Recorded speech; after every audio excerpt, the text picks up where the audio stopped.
കൊല്ലം പാലത്തറയിൽ കക്കൂസ് മാലിന്യം തള്ളാനെത്തിയവരെ നാട്ടുകാർ പിടികൂടി പോലീസിൽ ഏൽപ്പിച്ചു. ടാങ്കർ ലോറി ഉൾപ്പെടെ കസ്റ്റഡിയിലെടുത്ത ഇരവിപുരം പോലീസ് 3 പേർക്കെതിരെ കേസെടുത്തു. പ്രദേശത്തെ തോട്ടിൽ സ്ഥിരമായി മാലിന്യം തള്ളുകയാണെന്ന് നാട്ടുകാർ പരാതിപ്പെടുന്നു.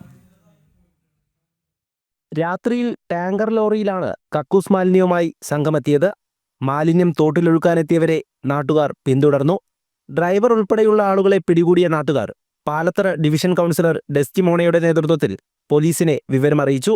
ഇരവിപുരം പോലീസ് സ്ഥലത്തെത്തി വാഹനവും പ്രതികളെയും കസ്റ്റഡിയിലെടുക്കുകയായിരുന്നു.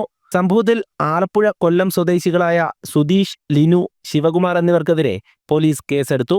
പ്രദേശത്ത് നിരന്തരമായി കക്കൂസ് മാലിന്യം തള്ളുന്നതായി നാട്ടുകാർ പറയുന്നു. സ്ഥലത്തെ തോട്ടിൽ മാലിന്യം ഒഴുക്കുന്നത് മൂലം വലിയ ദുർഗന്ധമാണുള്ളത്.